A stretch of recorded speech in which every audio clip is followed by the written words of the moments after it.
muchas personas todavía no saben cómo se tienen que inscribir y desconocen del procedimiento, obviamente también muchos funcionarios, se propuso con la Federación de Pacientes volver a incorporar 2 puntos que se habían pedido en el año 2017, que eran los cultivos personales y asociativos para el uso terapéutico del cannabis. Y aquí les muestro las 2 portadas de los proyectos de ley que están hoy en el Congreso y todavía no han sido debatidos. Esperamos que se tomen la importancia del caso. Bueno, luego de esta brevísimo resumen para ponerlos en contexto, es para mí un verdadero placer y honor tener al doctor José Ugaz Sánchez Moreno como invitado el día de hoy para que nos aclare con una disertación varias dudas que tenemos, ¿no? Él es abogado de la Universidad Católica del Perú, él ha estudiado posgrado en el Institute of Social Studies en La Haya, en Holanda, y especialización en Derechos Humanos en la Universidad de Salamanca, en España.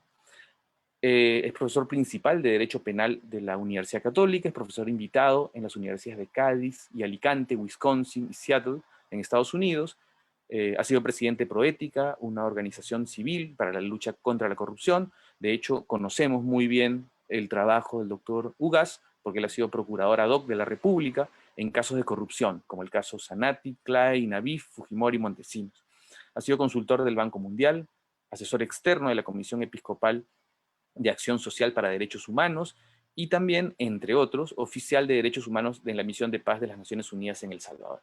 Me quedaría corto el tiempo para hablar sobre más currículum del doctor. Sin más, bienvenido, doctor José Ugaz, a este espacio en la Universidad Cayetano Heredia. Puede prender, ahí está.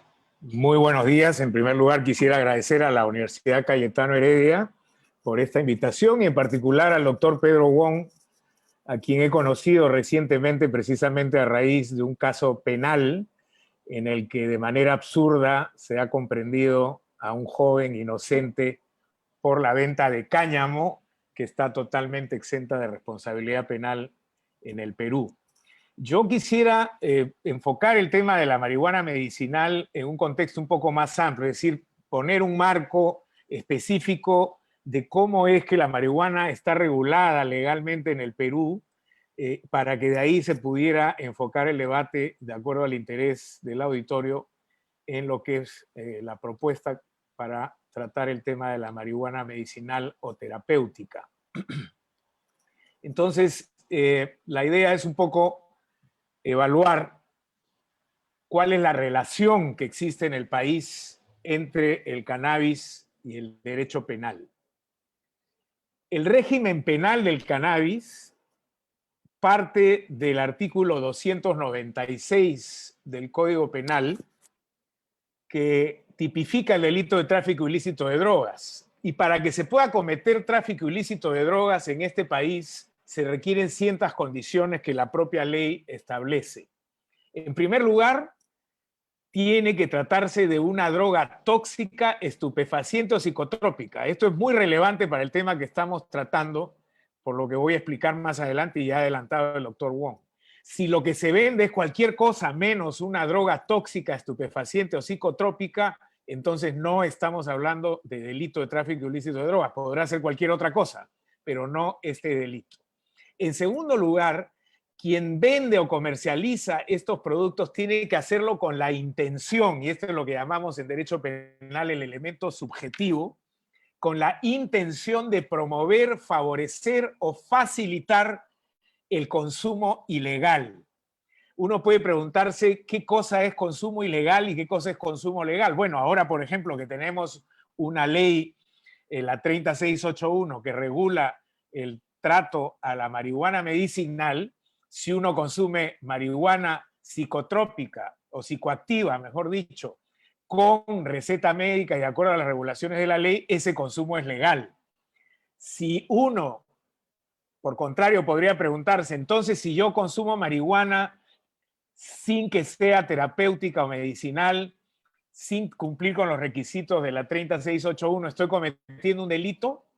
La respuesta es no, porque el consumo en el Perú de drogas no está penalizado, es decir, el consumidor está fuera del sistema penal y esto es muy importante también tenerlo en cuenta porque la policía ha utilizado este concepto distorsionado por muchos años y lo sigue utilizando todavía para el chantaje a los consumidores. Consumidores que son detenidos, que no conocen sus derechos y que de acuerdo a la ley pueden estar detenidos 15 días bajo sospecha de haber cometido delito de tráfico.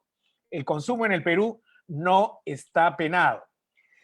La única posibilidad de que se sancione penalmente el consumo es si es un consumo que está vinculado a al favorecimiento y la promoción de la comercialización del tráfico de drogas. Por ejemplo, si alguien va a una escuela, llama a unos menores de edad y se pone a consumir con ellos con la intención de introducirlos en la compra del producto.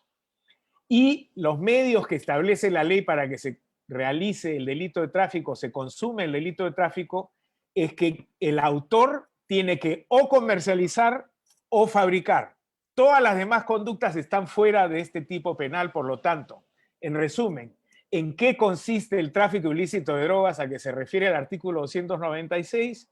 Consiste en todos los actos de fabricación o comercialización que estén destinados a favorecer, facilitar o promover el consumo de una droga tóxica, estupefaciente o psicotrópica. Debo decir por delante que la redacción de las normas penales en materia de drogas es espantosa. El legislador, y a veces pareciera que lo hubiera hecho adrede, entra en una confusión al momento de describir las conductas que hace que sea muy difícil entender a una primera lectura, y sobre todo si uno no es abogado, pero incluso los propios abogados, jueces y fiscales, entender a qué se refiere la ley. Por ejemplo, introducir aquí el concepto de consumo ilegal distorsiona totalmente el sentido de la norma, porque lo que la norma quiere decir es que el delito es la fabricación o comercialización de drogas tóxicas, estupefacientes o psicotrópicas con la intención de extender su promoción, favorecimiento o facilitación. Por lo tanto, la posesión de droga, y este es otro elemento importante, si uno es sorprendido en la calle por la policía y tiene una cantidad de droga en su bolsillo o en un maletín, en una mochila, el solo hecho de poseer esa droga no lo hace responsable penalmente. Tiene que probarse que la posesión está destinada al tráfico. Y esta es la primera idea, si con alguna debemos quedarnos de este primer punto que yo quisiera transmitir. El delito está estrechamente vinculado a la comercialización o al tráfico, por lo tanto, la posesión pura y simple no es delito. Tuve hace algunos años acceso a un caso en el que un peruano que trabajaba para una empresa de aviación como mecánico decide renunciar, era adicto a la cocaína, con el dinero de su liquidación se compró medio kilo de clorhidrato de cocaína porque le habían hablado de la posibilidad de ir a buscar trabajo a los Estados Unidos, donde le dijeron que había un mercado para lo que él sabía hacer. Y como era adicto, en su lógica dijo, en Estados Unidos me van a cobrar 20 veces más lo que me cuesta la coca acá, mejor me llevo, me estoqueo, me llevo y como me va a tomar algunos meses conseguir trabajo, voy acumulando mi droga acá en el Perú, me la llevo, la tengo guardada y voy consumiendo hasta que consiga trabajo y pueda efectivamente comprar droga en los Estados Unidos para mi consumo.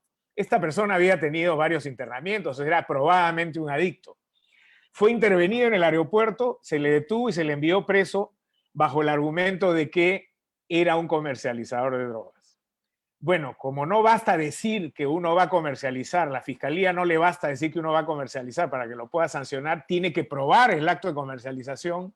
Al final no lo pudieron probar y primó la tesis del detenido en el sentido de que él se había abastecido por el tiempo que iba a necesitar su consumo en los Estados Unidos y fue liberado. Claro, liberado después de varios años que se la pasó preso, pero lo cierto es que está claro que la posesión para el consumo no es un delito en el Perú, solamente están penalizados los actos vinculados a la comercialización de drogas tóxicas, estupefacientes o psicotrópicas.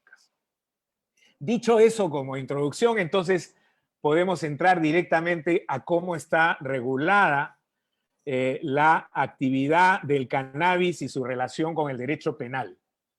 El artículo 296 que acabo de comentar es lo que en derecho llamaríamos el tipo base, es decir, la norma madre, por ponerlo de alguna manera en un lenguaje más simple. Y todos los que derivan de esa norma madre tienen que ser interpretados en base al marco de interpretación que la norma madre establece.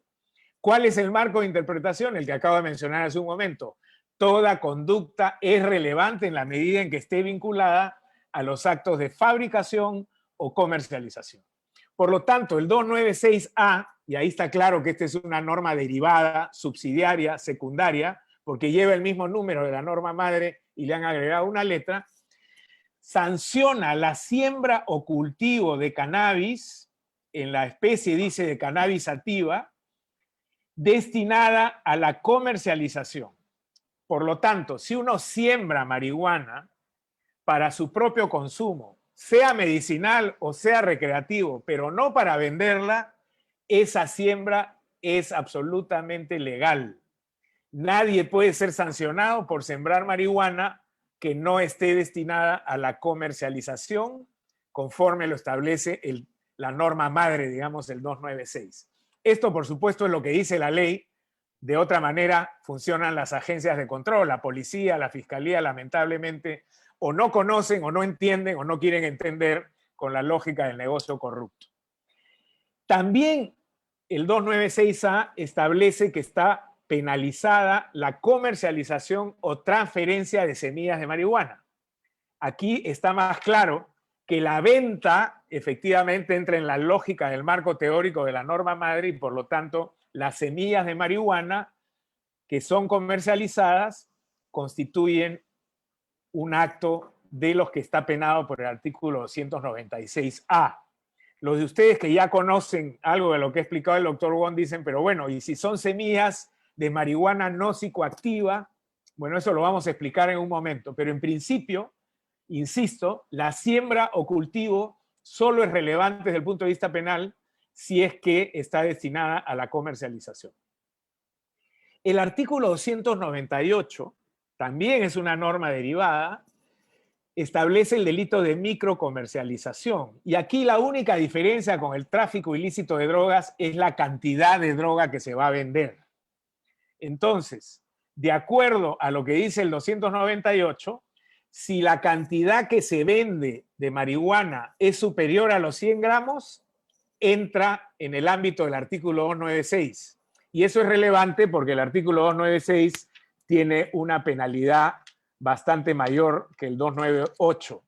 El 298 sanciona la microcomercialización con una pena de 3 a 7 años, mientras que la macrocomercialización o la comercialización en rigor, que es la del 296, tiene una pena que va de 8 a 15 años. Entonces, la diferencia entre la micro y la comercialización está determinada por la cantidad. Más de 100 gramos es comercialización del 296 o más de 10 gramos de productos derivados de la marihuana. Por debajo de 10 gramos para los derivados y por debajo de 100 se considera micro y por lo tanto tiene una sanción menor. Finalmente, a lo que ya me he referido, el código introduce una norma, cosa que es raro, ¿no? Un código penal normalmente tiene normas que prevén castigos, pero en este caso es tanta la confusión que se creó con esta regulación que el legislador creyó que poniendo un artículo como el 299 resolvía el problema y lo único que ha hecho es incrementar la confusión, porque hoy día nadie sabe de qué estamos hablando, porque es un artículo que se ha metido no para sancionar, sino para decir lo que no se sanciona, lo cual, como comprenderán ustedes, es rarísimo en un código penal. Dice el artículo 299, y lo voy a leer literalmente para que entiendan la mente enredada del legislador en este tema, dice: no es punible la posesión de droga para el propio e inmediato consumo, en cantidad que no exceda de 5 gramos de pasta básica de cocaína, 8 gramos de marihuana o 2 gramos de sus derivados, que es lo que nos interesa. No es punible, es decir, no es delito la posesión de droga para el propio o inmediato consumo si tratándose de marihuana está por debajo de 8 gramos o de 2 gramos en caso de sus derivados. ¿Cómo quedamos entonces? Si lo que estamos diciendo que el 296 nos fija el marco de punibilidad, de sanción en el acto de comercializar o fabricar, ¿por qué ahora me dicen que si yo poseo para mi propio inmediato consumo por encima de una determinada cantidad, sí estoy cometiendo un delito? Es un contrasentido total. Entonces, esta norma 299, desde mi punto de vista, no tiene vigencia porque a la luz del artículo 296, lo único que hace es contradecir la norma madre y por lo tanto carece de sentido, aunque, como ustedes comprenderán, es el artículo que usa la ley permanente, los agentes de la ley, la policía, para criminalizar a una persona. ¿Qué pasa si yo tengo 10 gramos de marihuana en mi bolsillo y no me los voy a fumar todos pues en el acto inmediato? Primero, ¿qué cosa es inmediato consumo? Quiere decir que tengo que estar fumándomelas permanentemente hasta consumirme los 10 gramos, o puedo tener 10 gramos de marihuana para fumar a las 10, a las 12, después del almuerzo, antes de la siesta, luego en la noche con una cervecita y finalmente a la hora que me voy a bailar. ¿Eso ya no es inmediato consumo? Como comprenderán ustedes, son categorías absurdas que lo único que hacen es enredar el concepto. Entonces, si a mí me preguntan, yo digo, hay que olvidarse del artículo 199, no existe, es ilegal, porque la norma madre dice que el consumo, sea inmediato o sea diluido en el tiempo, no es delito. Lo que es delito es la comercialización y la fabricación. Y ahí está el caso que les puse hace un momento de la persona que viaja con su stock de droga para consumirlo en el lapso de 6 meses mientras consigue trabajo en otro país.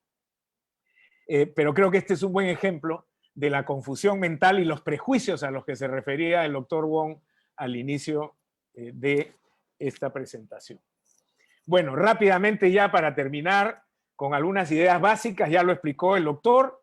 El decreto supremo 005, que es el reglamento de la ley de marihuana medicinal, dice literalmente en el artículo 2.2 A y B que existe el llamado cannabis psicoactivo, más de 1% de THC, y cannabis no psicoactivo, que es el CBD, cuando tiene menos de 1% de THC. Esto es muy relevante, ¿por qué? Porque cuando se criminalizó el tráfico de drogas en el Perú allá por los años 70 con el decreto ley 22095, fue la primera vez que se sancionó el tráfico de drogas en el país. El artículo 89 de ese decreto ley decía que estaba reprimida penalmente la marihuana o cannabis y la define como una planta dioica que contiene principios psicoactivos. Ese es el inciso quinto del artículo 89. Evidentemente en esa época los estudios eran incipientes y más aún en el Perú y por lo tanto no había este conocimiento claro del THC y cuánto del THC era relevante, etc. Pero hoy, si nos remontamos al origen de la ley penal, nos queda claro que si la cannabis de la que estamos hablando no contiene principios psicoactivos, es decir, no tiene THC o tiene baja THC, incluso en la lógica del decreto ley 22095, que era una lógica hiperrepresiva, el cannabis o la marihuana no eran pasibles de represión penal. Pese a lo cual, por supuesto, se metió a muchísima gente presa. Velasco prohibió el concierto de Santana y muchas otras cosas más pretextando el uso de la marihuana. En ese sentido, entonces, es relevante tener en cuenta que el tratamiento de la marihuana en el Perú tiene 3 regímenes. No hay uno solo, no hay 2, son 3. Primero hay que explicarle a los jueces, fiscales y policías que cannabis significa lo mismo que marihuana. Vengo hace media hora de estar en una audiencia tratando de liberar a un joven que ha sido metido preso absurdamente por vender cáñamo y la fiscal, cuya presentación ha sido de espanto, una fiscal superior, la doctora Gladys Fernández, cuyo nombre debe ser conocido por la forma en que contraviene el mandato constitucional de defender la legalidad. Para ella, marihuana, cannabis, todo es diferente. Marihuana es droga sí o sí. Y no me hablen de cannabis porque no sé lo que significa eso. Bueno, el cannabis o marihuana en el Perú tiene 3 regímenes legales. El primero es el de la marihuana psicoactiva o el cannabis psicoactivo. El cannabis psicoactivo, como os he explicado, está regulado y es sujeto a control y fiscalización. Si esa sustancia psicoactiva es materia de comercialización o fabricación, entonces entra en el ámbito de aplicación de la ley penal y habrá que evaluar si está en el 296 o en el 298, dependiendo de la cantidad que se quiera comercializar o fabricar. Esa es la que es importante y relevante desde el punto de vista penal. En otras palabras, solo nos interesa penalmente la marihuana psicoactiva. La marihuana no psicoactiva, que es la del menos del 1% de THC, dice la ley, y lo han visto en los textos que ha proyectado el doctor, dice la ley que no está sujeta a control y fiscalización, es decir, se puede vender libremente en cualquier aspecto sin ningún tipo de licencia. No requiere licencia de Digemit porque no es marihuana medicinal, ni requiere ningún tipo de autorización. ¿Por qué? Porque no es droga tóxica, porque no es sustancia psicotrópica y por lo tanto no cumple la condición que exige la ley penal. El tercer régimen es el de la marihuana medicinal o terapéutica, que ya ha explicado el doctor, está regulada por la ley 3681 del 2019, que establece una serie de condiciones, ¿no? Tiene que haber licencia para poder comercializarla y requiere receta médica para su utilización. Entonces, por supuesto, para los operadores penales, lamentablemente, todavía no se han enterado que existen tres regímenes. Para ellos, muchos de ellos, debo decir, marihuana es marihuana, por lo tanto es droga, por lo tanto quien la vende o la consume, ya en el extremo del absurdo, comete delito de tráfico ilícito de drogas. Fíjense además que el delito se llama tráfico, no se llama consumo. Y por lo tanto es evidente que la única actividad relevante desde el punto de vista penal es la venta o fabricación de sustancias psicotrópicas, en este caso de marihuana psicoactiva. Bien, decía entonces que el decreto ley 22095 ya incluyó la marihuana en las originales listas 1A y B, perdón, en las listas 1A y 2A, que luego fueron modificadas a la nomenclatura de 1A y 1B por la Ley General de Salud, pero se refería igualmente a la marihuana con condición psicoactiva. Por lo tanto, el 296, que es el heredero de esa tradición jurídica, solo sanciona la marihuana o el cannabis que tiene componente psicoactivo y solo en la medida en que esté destinado al tráfico o la fabricación. Finalmente, la ley 3681, la de marihuana medicinal, ha sacado al cannabis de las listas, como ya explicó el doctor Wong, y entonces ahora se abre un debate muy interesante, porque no siendo la marihuana psicoactiva una sustancia prohibida en el Perú, la pregunta ¿es penalmente relevante incluso la psicoactiva? Bueno, habrá que profundizar un poco en eso, ahora no hay tiempo. Creo que habiéndose introducido en el Código Penal el concepto de marihuana en específico, hay que definir si efectivamente hoy día es una de las sustancias consideradas psicotrópicas. En principio, creo que sí, en la medida en que el propio 296 habla de estupefaciente, tóxica o psicotrópica, y la marihuana psicoactiva sí se adscribiría en esas características. Bueno, ya se ha explicado esto, no me estoy excediendo en el tiempo, solamente decir que la no psicoactiva no es una sustancia controlada, por lo tanto es de libre comercialización. La única condición es que esté debajo del 1% de THC y no requiere tampoco licencia, a diferencia de la medicinal, que sí está regulada por el Digemit y requiere licencia de esta institución y además está supervisada por otras instituciones del Estado, el SENASA en lo que corresponde al cultivo, la DIRANDRO para efectos de que efectivamente no se distraiga para abuso, toxicidad, la SUNAT en casos de importación y la MINEDU para las campañas de prevención. Es muy relevante, y con eso termino, señalar que el delito de tráfico ilícito de drogas, para que sea tal, tiene que cumplir con una condición adicional de acuerdo a la ciencia penal. Y esa condición es que tiene que afectar lo que los abogados llamamos el bien jurídico salud, es decir, la sustancia que va a ser objeto de sanción como tráfico ilícito de drogas, tiene que ser una sustancia que le haga daño a la salud de la persona. Por eso la ley habla de tóxica, estupefaciente o psicotrópica.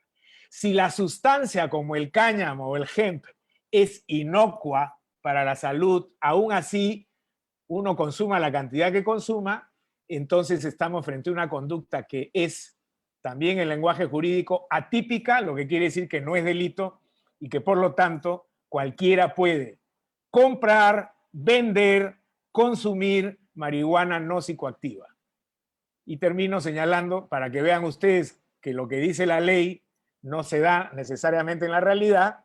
El día de hoy hemos tenido un informe oral en la Corte por un joven de 21 años que puso una tienda para vender cáñamo y hemp y tiene 79 días preso acusado de haber cometido tráfico ilícito de drogas. La realidad supera largamente las películas de ficción cuando tenemos operadores del derecho que no entienden por mediocridad, por preconceptos, por prejuicios y buscan permanentemente distorsionar la ley a partir de sus propios intereses valorativos. Muchas gracias.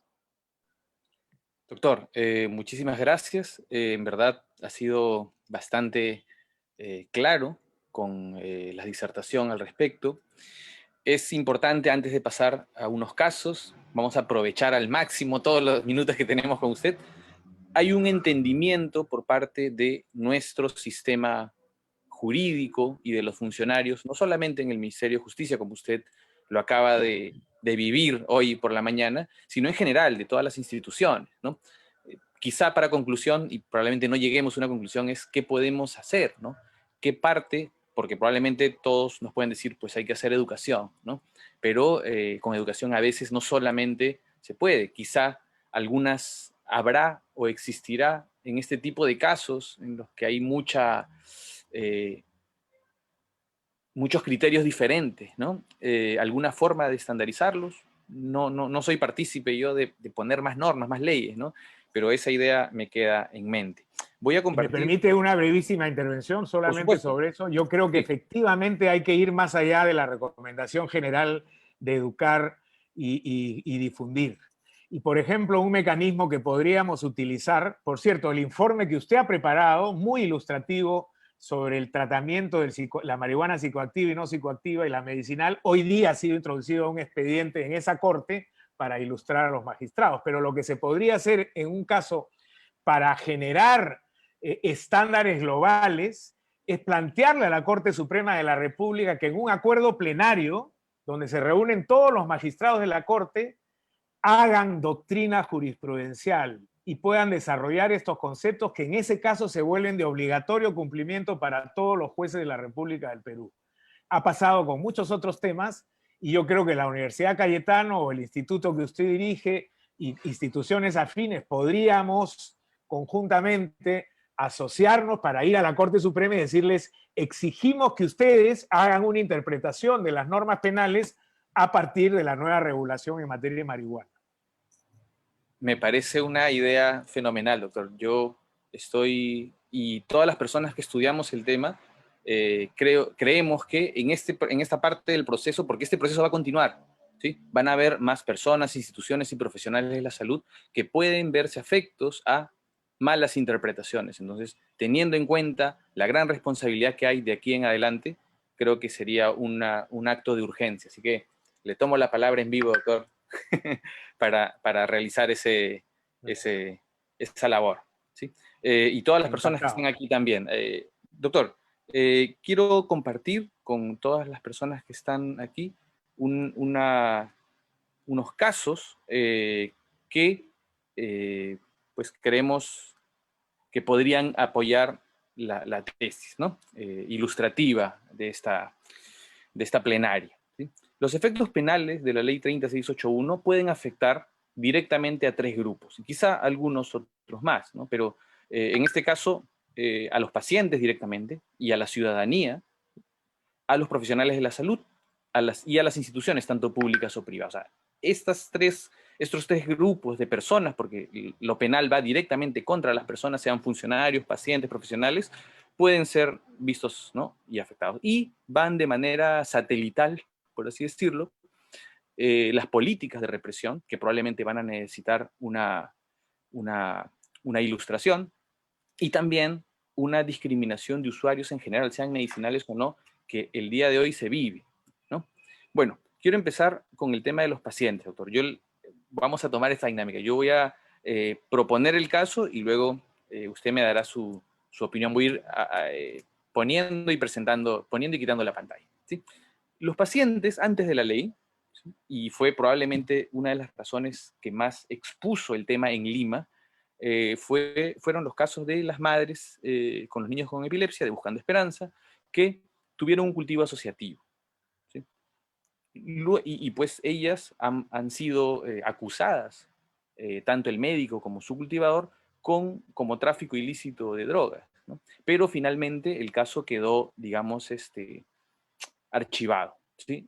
Tengo entendido que no llegó incluso a juicio, simplemente los fiscales desistieron, ¿no? Sin embargo, después de la ley, quedan otros problemas, porque estos cultivos asociativos ni personales están incorporados explícitamente en la ley 3681 y obviamente en su reglamento, porque dependen de la ley, ¿no? Aquí tenemos dos problemas que pueden suceder y que ya estamos viendo casos. Personas que portan más cantidad de lo que indica la receta.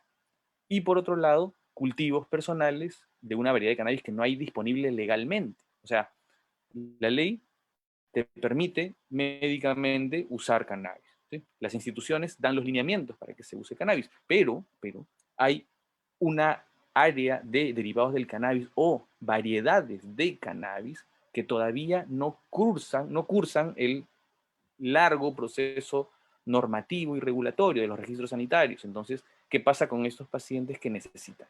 Tenemos un caso específico, Francesca, miembro de FECAME y de Cannabis Gotas Esperanza, en el momento en que se propuso la nueva versión del reglamento. Ella aparece en los medios y ha hecho este trabajo de visibilizar su caso. Hay dos puntos aquí, doctor. Uno, que para los más observadores van a ver en las noticias oficiales que aparecen en las redes, aparece con su planta, ¿sí? ¿No? Ella está aquí presente, me ha permitido usar estas imágenes para que el caso sea demostrativo. O sea, ella explícitamente tiene su planta de cannabis, ¿no? Ella pidió en octubre del año 2019 a la ministra de Salud se le autorice el cultivo personal porque ella utiliza cannabis de manera vaporizada en altas concentraciones de THC, cosa que los registros sanitarios en ese momento, ni incluso ahora, todavía han llegado a entregarlo. O sea, ella no se ve beneficiada todavía, ¿sí? Lo que hizo el Ministerio de Salud fue, aquí está, el Viceministerio de Salud le dijo que Digemit no otorgaba licencia de cultivo personal del plan de cannabis, que eso de hecho es un proceso administrativo, y miren que demoró todo esto un año, ¿no? Y finalmente ella está interponiendo una demanda de acción de amparo. No sabemos cómo vaya a lograr este caso, ¿no? Queríamos tener ahí esta primera pregunta con usted. El segundo caso, y también Juana Olazábal debe estar presente, son pacientes que al saber esta iniciativa han mandado sus casos y yo he tratado de sistematizarlo.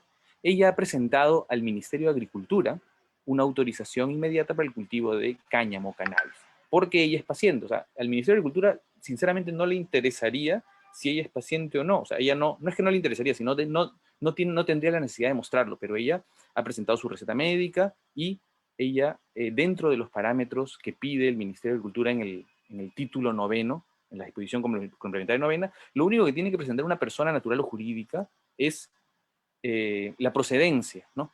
Y entendiendo, y ahora leyendo el tema, pues lo único que le interesa al Minagri es si es o no cáñamo, nada más, ¿no? Entonces ella consiguió estas semillas que se comen, que son semillas de carácter alimenticio de Alemania, así como ustedes pueden tener pipas, ¿no? Semillas de girasol, ¿no? Estas semillas con carácter alimenticio pues no tienen requisitos fitosanitarios para ser plantados, ¿no? Ella las consiguió y pidió esta autorización, ¿no? En Alemania, el máximo de THC que puede tener cualquier planta de cannabis, ¿sí? Es 0.3, o sea, eso nos queda súper claro, ¿no? Entonces, lo que pasó fue que el Ministerio de Agricultura le pide a Digemit, ¿sí? Y yo voy a leer textualmente lo que está pasando, ¿no?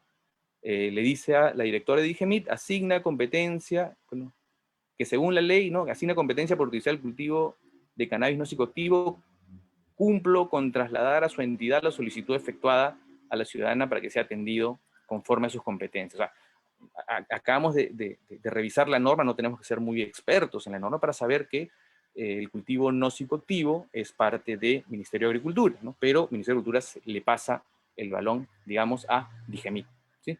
Esta es la novena disposición transitoria que dice que en 60 días hábiles debería ser emitido estos lineamientos y criterios para cumplir con el cultivo y la industrialización de caña, ¿sí? Dice que todas las personas deben declarar sus actividades. O sea, Juana dijo, yo quiero cultivar porque yo tengo una necesidad médica, ¿sí? Ella necesita CBD, a diferencia de Francesca, que sí necesita THC, ¿sí? Y lo único que indica, porque pues son responsables, van a haber auditorías, sí, son cosas que van a suceder después de que ocurre el acto del cultivo, dice cada declarante deberá declarar ante la autoridad el material genético, o sea, debe declararlo, no debe sacar un permiso, no debe solicitar una autorización, solo debe declarar, ¿no? Eso es súper claro y eso es lo que pidió Juana.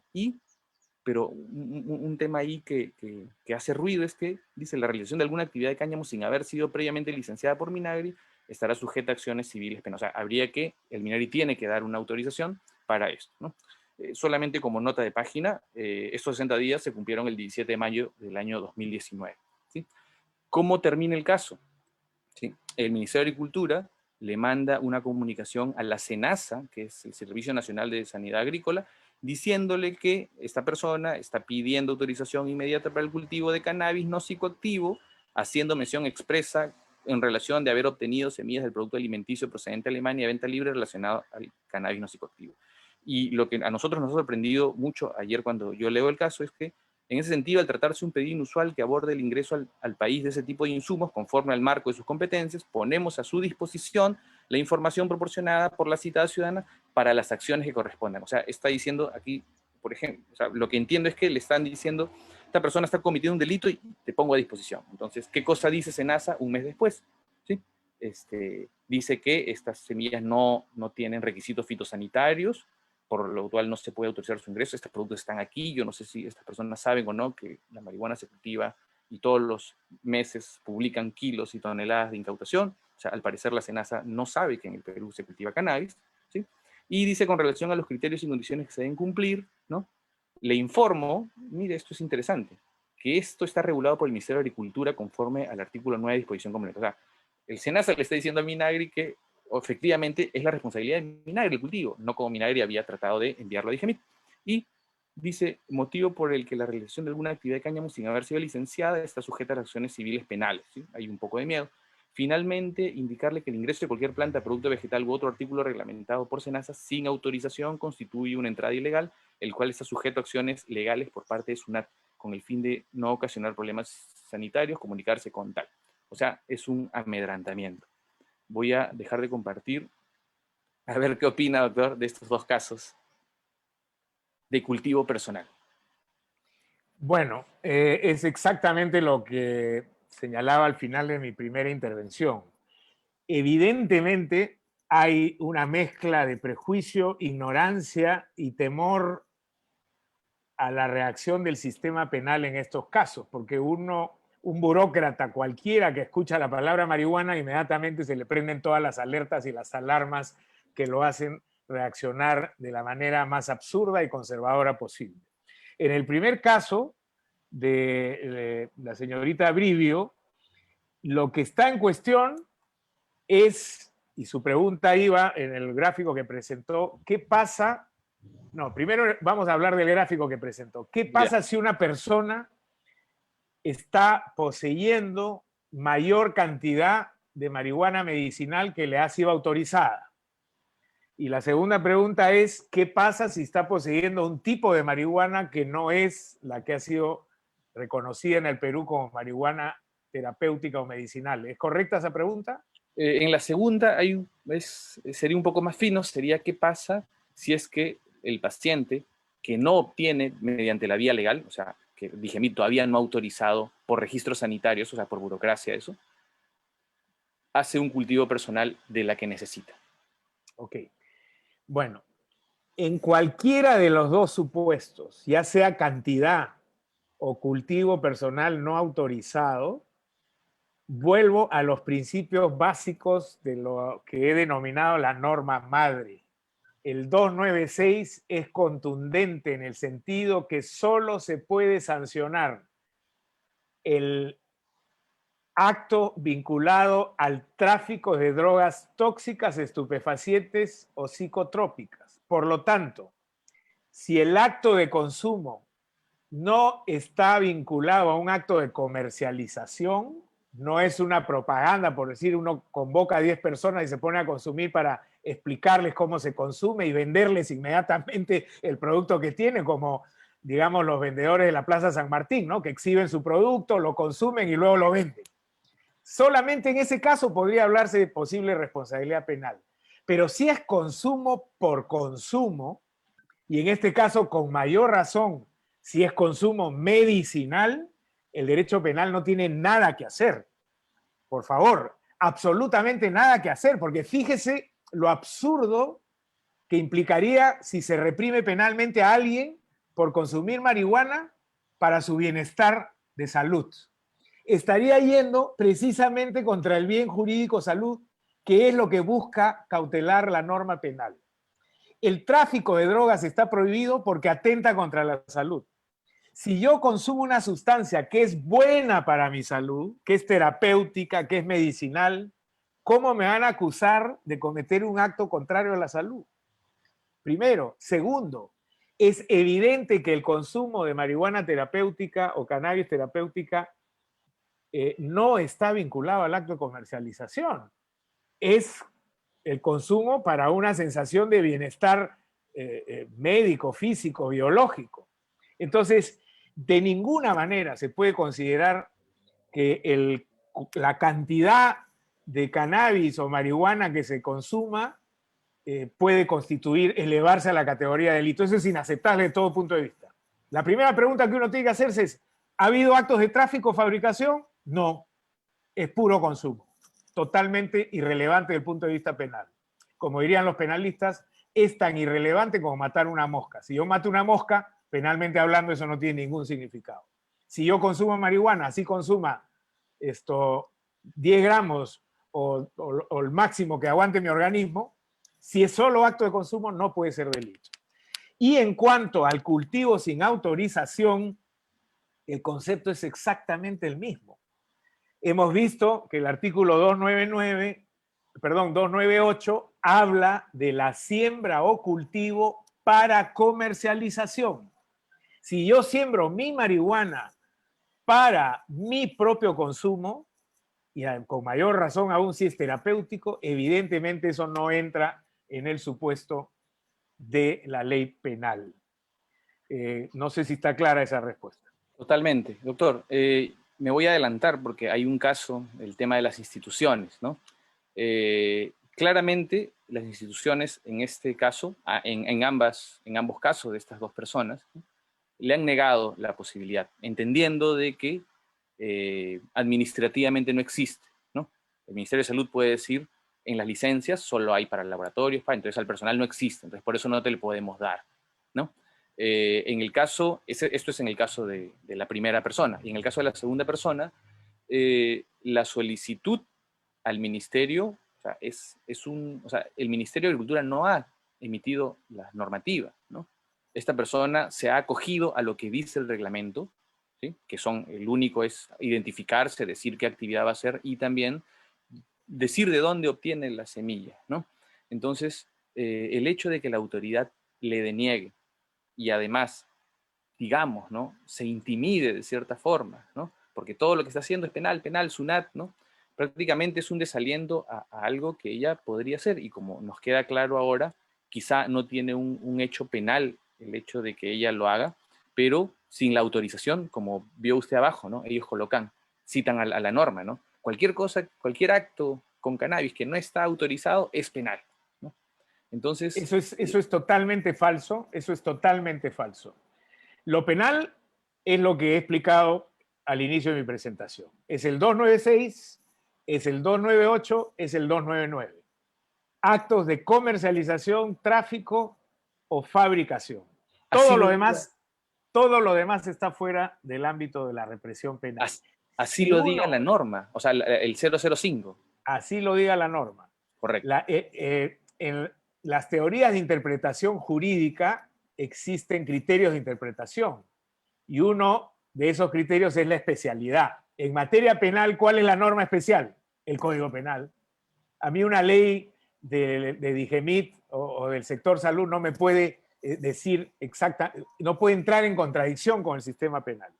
Correcto. El sistema penal es un corpus, es un cuerpo legislativo y ese es el que prima para efectos penales. Entonces, cualquier incumplimiento con los requisitos de la 3681 o con el decreto supremo 005, con cualquiera de las normas que regulan la marihuana medicinal, es una infracción administrativa y por lo tanto será pasible de una sanción administrativa, el pago de una multa probablemente, pero no puede elevarse eso a categoría penal porque los delitos en el Perú tienen que estar catalogados, tienen que estar cumplir con una serie de requisitos, entre ellos que exista un bien jurídico en protección. Entonces, así lo diga la 3681, que el no cumplir con esto es un delito, uno va al Código Penal, porque además la 3681 dice es delito de tráfico de drogas, no dice es un delito. Sí, sí, sí. Pues si me dice a mí que es delito de tráfico de drogas, yo me voy al Código Penal y el Código Penal me dice eso no es delito de tráfico de drogas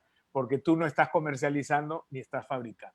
Perfecto. Ergo, ¿qué te corresponde? Tu sanción administrativa, te llamarán la atención, te podrán tu multa, te cerrarán tu local, pero no pueden denunciarte penalmente. Y en ese sentido creo que Francesca ha hecho bien al recurrir al amparo porque claramente se está violando un derecho constitucional que es su derecho a poder consumir una sustancia que la ley peruana no considera un acto ilegal, penalmente hablando. Sí, y en el caso de Francesca nos queda claro, igual Francesca está aquí en la sala, y en el caso de Juana, En el que caso de Juana, con mayor administrativamente se les razón, negó, ¿podría pedir un amparo? podría pedir un amparo, podría también plantear un habeas corpus, porque detrás de esto que hay una amenaza de decirle esto te voy a denunciar por un delito, te puedo meter preso, así como el muchacho del que vengo hoy día de hablar en la corte. Sí. En el caso de Juana es más grave, porque ahí estamos hablando de cáñamo. Es decir, cáñamo que no tiene la sustancia psicoactiva. Así es. Por lo tanto, no le pueden dar esa respuesta tan absurda como decir esto no está regulado, no está permitido. Si no hay sustancia psicoactiva, ese producto es de consumo. Lo pueden vender en la bodega de la esquina, lo puede vender Ripley, lo puede vender cualquiera, porque la propia ley, en el artículo 2.2b del Decreto Supremo 0005, dice que son sustancias no sujetas a control y fiscalización, ergo son de libre comercialización. O sea, el único delito que habría al comercializar productos derivados del cáñamo, entendiendo claramente la diferencia y la concentración de THC, sería un delito administrativo porque, digamos... Eso no es delito, no usemos terminología confusa, perdón, eso no es delito. Disculpe. Eso es una infracción administrativa. Infracción administrativa. Delito es penal, es código penal, es cárcel, es represión de muchas formas, pero no es delito. Gracias por la... ¿Qué pasa, doctor, si es que la autoridad que da, digamos, con el ejemplo que usted coloca, ¿no? Las autorizaciones para los alimentos, DIGESA, ¿sí? No quiere dar las autorizaciones? Estas instituciones que deberían darlo, no las quieren dar. Y también tengo conocimiento de casos de personas que han solicitado permisos al DIGESA para traer gomitas de CBD, ¿no? Y cosas que se comercializan en otros países. Pero el DIGESA explícitamente dice que no las va a otorgar, ¿no? Ellos, como funcionarios públicos, al no cumplir el reglamento, ¿tienen algún efecto de delito? Ahora sí, usa la palabra, o no es así. Absolutamente, ahí pueden incurrir en responsabilidades administrativas y civiles de distinta naturaleza y por lo tanto ser sancionados incluso con la destitución de sus cargos, que sería una cosa interesante que empiece a ocurrir, es decir, que el burócrata incompetente y caprichoso sea retirado del cargo, pero también pueden incurrir en delito porque hay un delito que se llama abuso de autoridad y que implica el ejercicio arbitrario del poder por parte de una autoridad. Si la autoridad en el ámbito de su mandato, está obligada por la ley a entregar determinadas autorizaciones y no lo quiere hacer de manera arbitraria, entonces es evidente que está actuando con abuso de poder y por lo tanto puede ser denunciado penalmente y procesado por delito de abuso de autoridad. Continúo, doctor, creo que ya es el penúltimo caso. Este es un caso bastante interesante. Me lo envió el doctor Max Alzamora. Tengo el permiso de él para mostrar los casos. Se ha tapado el nombre de los pacientes. Lo resumo, ¿sí? El doctor Max Alzamora es un prestigioso médico que estudia también el cannabis y emite una receta médica a una persona con diabetes, dolor neuropático, incluso que había sido diagnosticada por el Seguro Social, ¿sí? Y le prescribe cannabis sativa en flor. ¿Sí?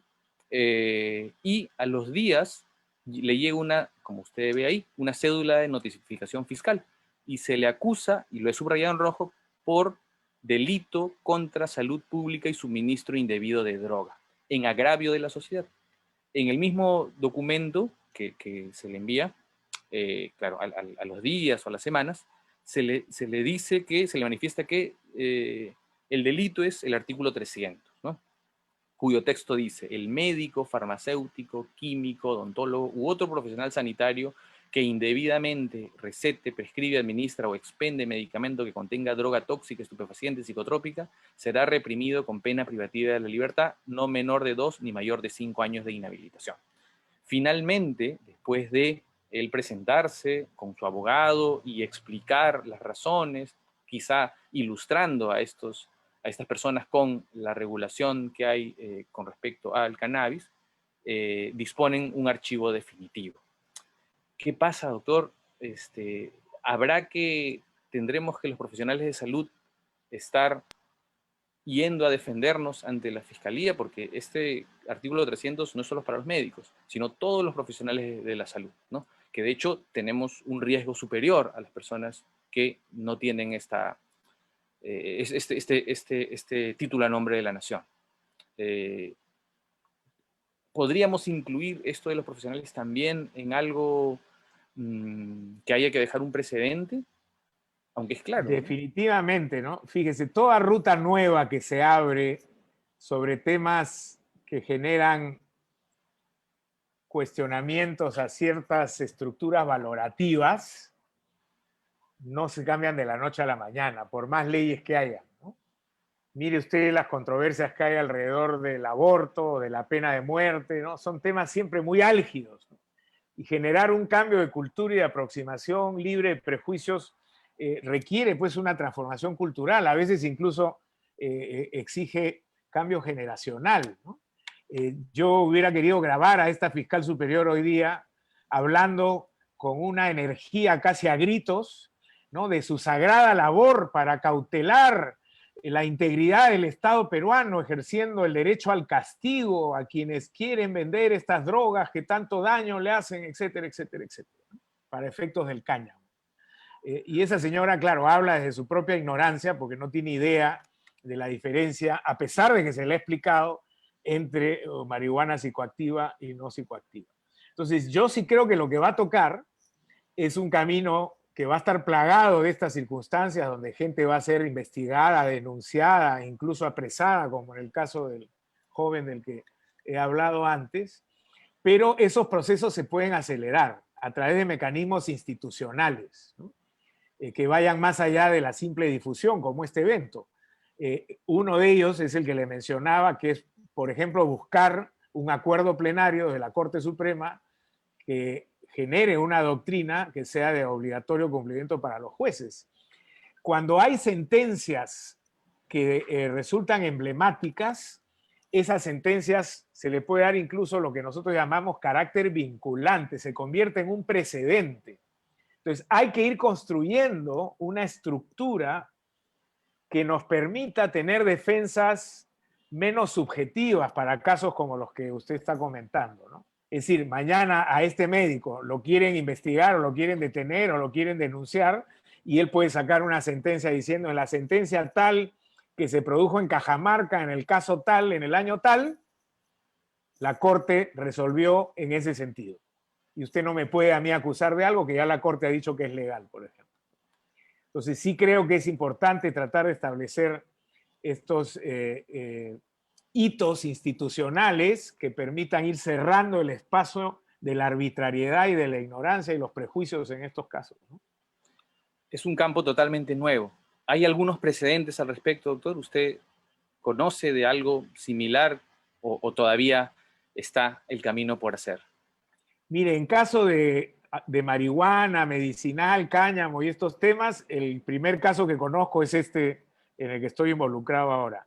En temas como el de la posesión, por ejemplo, hay muchísima ya jurisprudencia de casos en los que la justicia ha dicho si no es posesión para la comercialización, la interpretación correcta es que eso no es delito.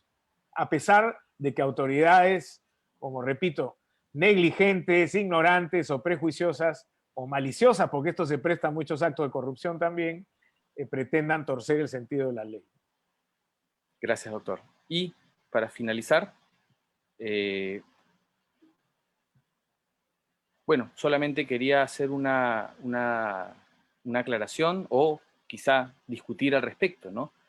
Delito contra la salud pública. Ya se ha mencionado, de hecho con este criterio han querido iniciar un proceso contra el doctor Alzamora, y lo que usted ya nos había comentado, ¿no? Esta es la definición de cannabis según el artículo 89 de la Ley del Tráfico Ilícito de Drogas, planta que contiene principios psicoactivos, ¿no? Luego la ley nos dice que el Ministerio de Salud es quien va a primar. El Ministerio de Salud sacó el decreto 023, que da prohibido todo lo de la lista 1, y finalmente se sacó, hay dos cosas, se sacó el cannabis de la lista 1, o sea, ya no debería estar prohibido, por lo menos de manera penal, delito, y cannabis psicoactivo y el no psicoactivo no está incluido dentro. Entonces, y como a manera de reflexión, en este ciclo de conferencias de Cayetano, doctor, en 3 semanas vamos a tener como invitados a 2 investigadores que han trabajado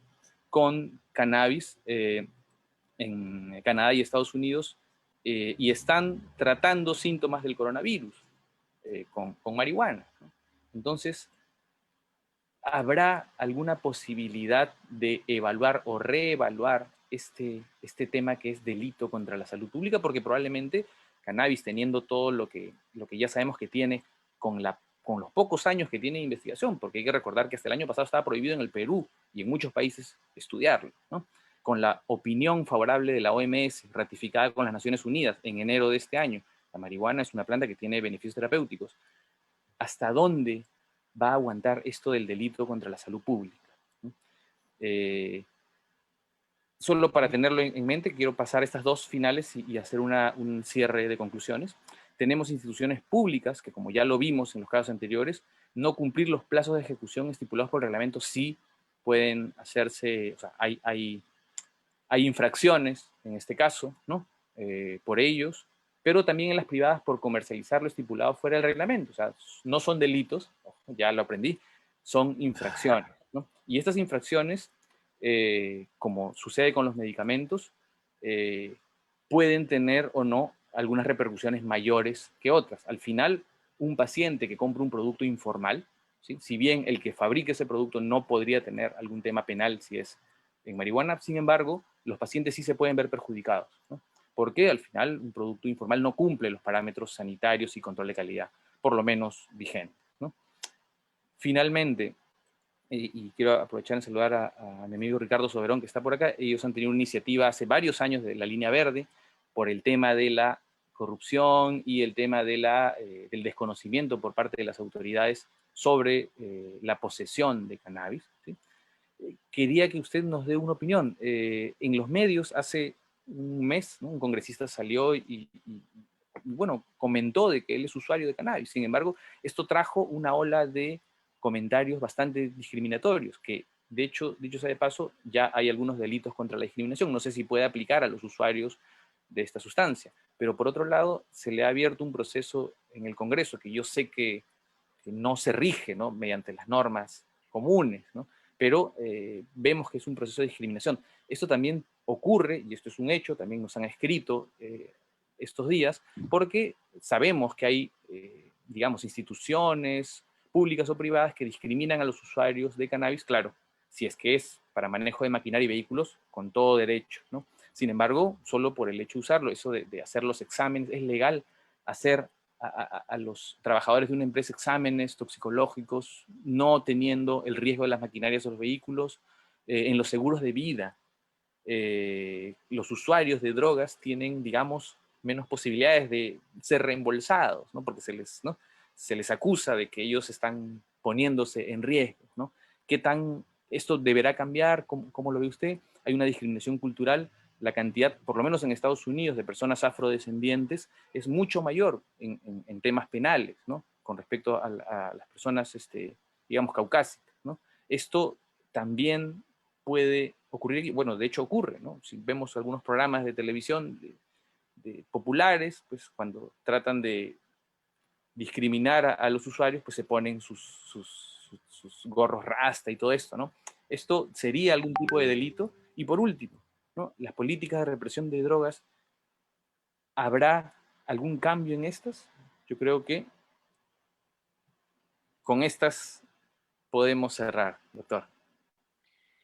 Fíjese, bueno, yo creo que no vale la pena hablar del Congreso de la República porque es perder tiempo, ¿no? Hemos escuchado ayer a un congresista diciendo que quiere ser vacunado prioritariamente antes que los médicos, etcétera. En fin. Y lo que ha ocurrido con el congresista que ha declarado su consumo de marihuana ya linda con lo risible, ¿no? Que lo quieran llevar a la Comisión de Ética, un Congreso que está plagado de corruptos y gente que está llena de prontuario.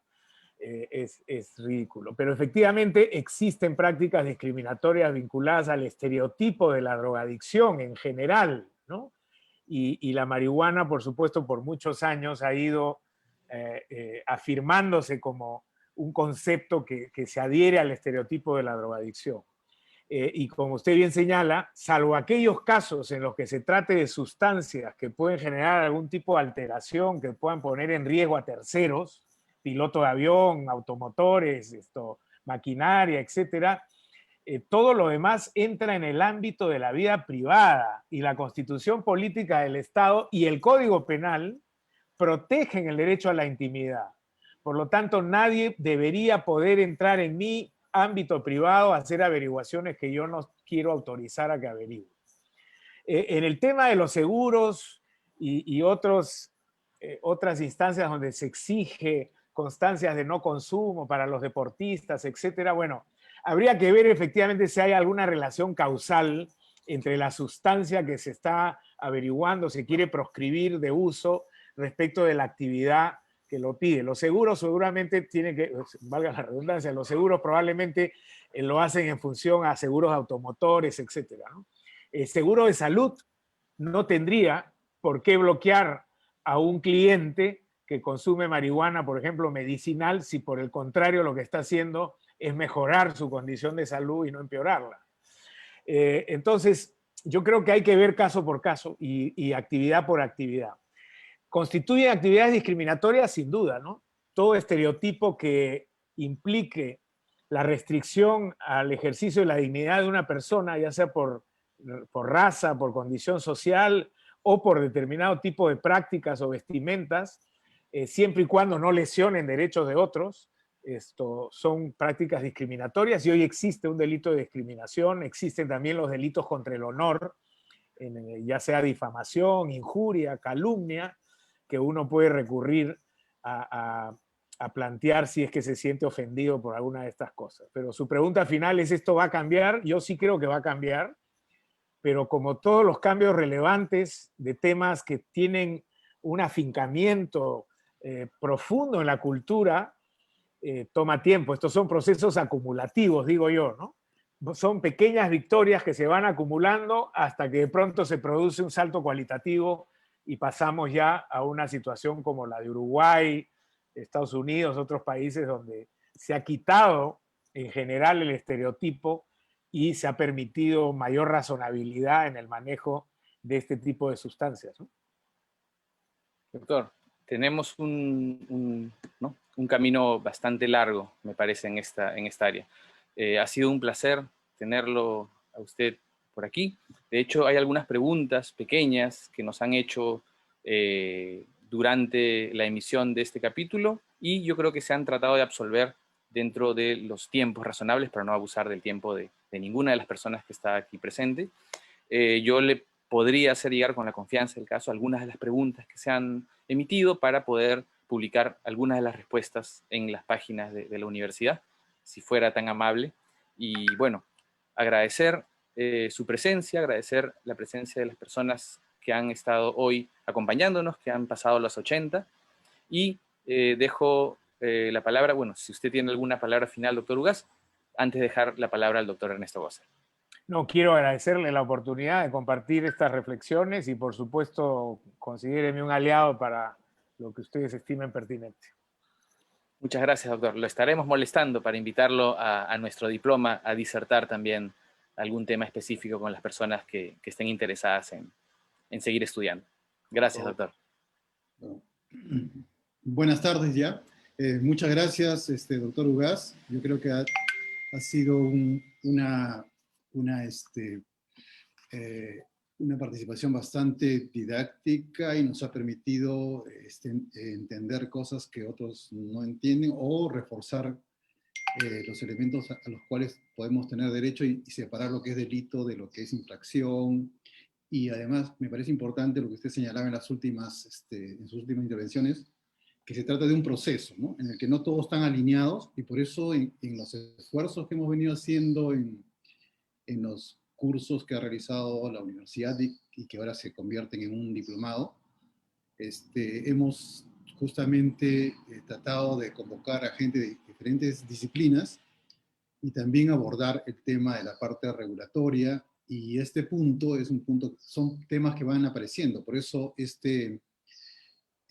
estos webinars se llaman tópicos selectos, porque hay puntos que aparecen como importantes y que no han sido y no entran en el curso inicial, pero para el diplomado, como dice el doctor Wong, vamos a tener que hacer espacios porque ciertamente, por las preguntas que he visto que han presentado muchas de las personas que tienen dudas, va a ser necesario, digamos, seguir trabajando en el tema. Le agradezco a nombre de la universidad por su participación, a doctor Wong por su moderación y presentar los temas, como siempre, de una manera clara y temas importantes. Y agradezco también a Anden, que nos acompaña en este proceso de realizar estos webinars